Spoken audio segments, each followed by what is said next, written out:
Les familles de Dieu honorent le Seigneur avec les prémices. Honore le Seigneur avec tes biens et avec les prémices de tout ton revenu. Alors tes greniers seront remplis d'abondance et tes cuves regorgeront de mou. Proverbes chapitre 3, versets 9 à 10. L'exemple de Caïn et Abel, Genèse chapitre 4, versets 1 à 7, nous relate: le soleil commençait à peine à se lever derrière les collines, teintant le ciel d'or et d'orange. La rosée recouvrait encore les feuilles, tandis que le son de la création emplissait l'air. Le chant des oiseaux, le doux mugissement des animaux et le bruissement du vent dans les arbres. Ce matin-là, le cœur d'Abel battait de respect.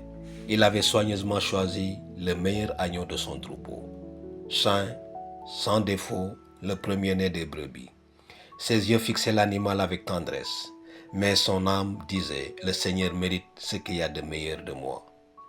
En silence, il prépara l'offrande, les mains fermes et l'esprit humble. Cette soumission était plus qu'un acte, c'était une déclaration. Tu es le premier dans ma vie, Seigneur. Reçois ce qui est à toi avant tout.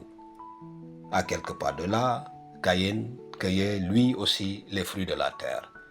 Il prit quelques légumes, une poignée de céréales et récolta rapidement, sans grande discrétion. Ce n'était ni le meilleur ni le premier de la récolte. Dans son esprit, accomplir le rite était suffisant. C'est suffisant, pensa-t-il peut-être, en ramassant les produits sans réfléchir à la signification de cette offrande. Tous deux s'approchèrent de l'autel. Abel avec crainte et dévotion, Caïn avec la seule intention d'accomplir. Puis le feu descendit du ciel. La flamme consuma l'offrande d'Abel rapidement et magnifiquement, comme si Dieu lui-même lui souriait. Une chaleur sainte enveloppa l'autel. Abel resta silencieux, les yeux remplis de larmes, non par peur, mais de révérence. Le ciel avait répondu à sa soumission. Mais à l'autel de Caïn, rien, aucune réponse. Le silence était présent. L'absence d'acceptation criait plus fort que 1000 mots. Caïn se sentit envahi par quelque chose d'étrange. La colère, la frustration, peut-être même la honte. Mais au lieu de s'humilier, son visage s'assombrit. Et Dieu, par amour, s'approcha et dit: pourquoi es-tu en colère? Si tu le fais bien, ne seras-tu pas accepté? Là, au commencement de tout, nous apprenons une vérité éternelle. Dieu ne cherche pas seulement les offrandes, il cherche les cœurs. Abel a donné avec foi, priorité et obéissance. Caïn a donné ce qui lui restait et a cru que ce serait suffisant. Cette histoire nous rappelle, à vous et à moi, cette histoire nous parle à vous et à moi. Elle nous parle à ne rien abandonner au Seigneur si ce n'est le meilleur et les premiers fruits. Leçon pour nous. Numéro 1. Les prémices révèlent la priorité et l'honneur. Donner au Seigneur les prémices, c'est lui donner la priorité dans nos vies et nos finances. Nous ne donnons pas ce qui reste, mais le meilleur et le premier en signe d'honneur.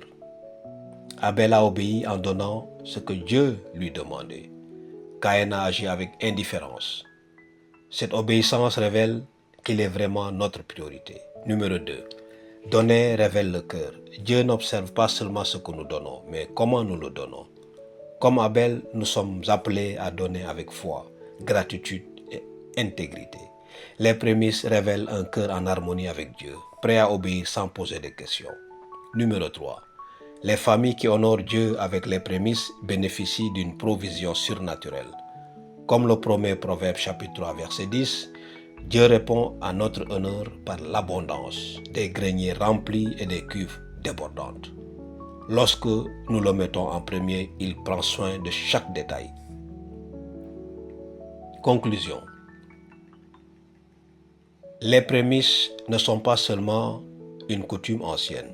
Elles demeurent un principe spirituel puissant. Les familles qui honorent le Seigneur dès le commencement avec foi et générosité vivent sous la bénédiction et la faveur divine.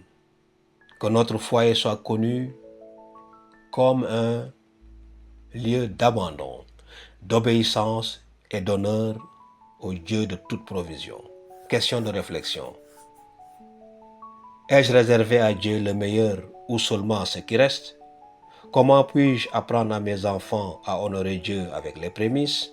Prions. Seigneur, nous voulons apprendre d'Abel, te donnant les prémices avec amour et révérence. Nous savons que tout ce que nous avons vient de toi. Alors, nous te donnons le meilleur. Apprends à notre famille à vivre en faisant de ton royaume une priorité, en nous confiant pleinement en ta provision. Puissions-nous t'honorer en toutes choses, non seulement par nos paroles, mais aussi par nos actes de foi. Au nom de Jésus, nous prions. Amen.